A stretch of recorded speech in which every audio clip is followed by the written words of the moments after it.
You will recall, and it seems only weeks ago, that people thought that the US economy was going to go into recession this year. I remember speaking at the beginning of the year, thinking there would be a slump in mid-year, and around about now we'd be having the recovery, and the recovery would be built or driven in part by considerable expansion of upstream investment in the oil sector, which basically means building refineries, but also building, having a period of quarters actually, of very high investment in LPG facilities to export cheap US gas to Europe. And I thought that would be generating a recovery. But instead, what's actually happening is that the US recession never came. And this investment include the type of investment that I thought of in the oil sector, but other areas of investment as well, such as aircraft and chips manufacturing, are generating a surge in activity in the US economy rather than a slump.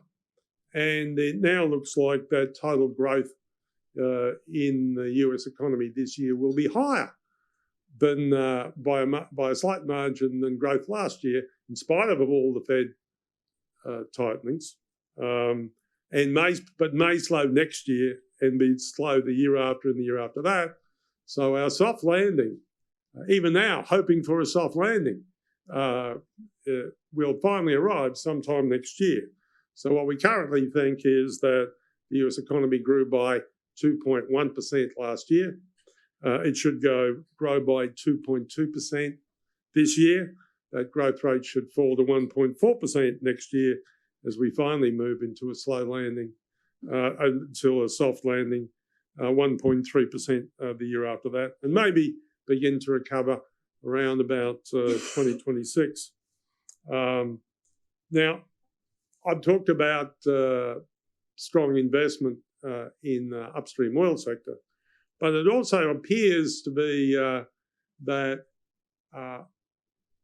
in addition to the increase in demand generated by the US budget deficit, which I've said is running at about a bit over 6% of GDP this year, next year, and the year after that, we are seeing the effect of increases in investment by US companies, and driven by components of the two acts that have been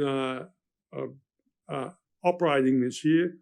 The first was the Inflation Reduction Act, which was really a manufacturing of Green Technology Act, and importantly, the CHIPS Act, because the CHIPS Act included a 25% investment credit on facilities, the purpose of which is the manufacturing of semiconductors or semiconductor equipment, which is integral to the operating of that facility.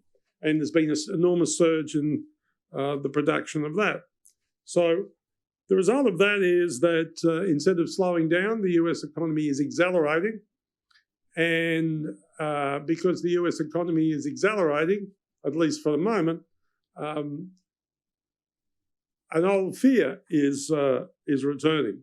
And that is one talked about by Paul Volcker back in 1979 and 1987 when he was chairman of the Fed. There was Paul Volcker who said that when he died, he wanted to come back as the bond market because it was the one thing that presidents were really scared of.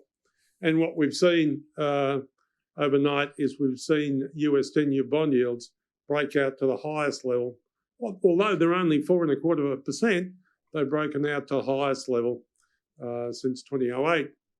Now, 4.25% seems like a lot to us when we've been through a period of the lowest interest rates in 230 years.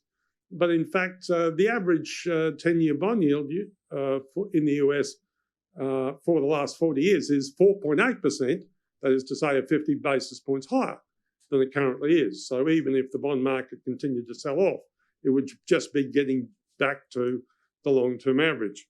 The problem for us in the short term is that everybody was expecting a recession with lower long-term rates, not a surge in activity with higher long-term rates, and that might have an effect on markets as we see this bond sell-off play out over the next 6 weeks, I think.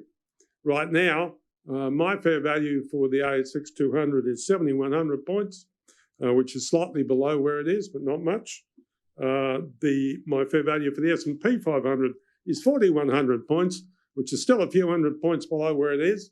So I think what can happen is over the next 6 weeks, you could see further increases in bond yields, not huge, but to higher levels, sustained higher levels than they were this time last year, and that could generate an easing of stock markets back towards where we think is fair value, which is not that far lower in the Australian case, but a few hundred points lower in the US case.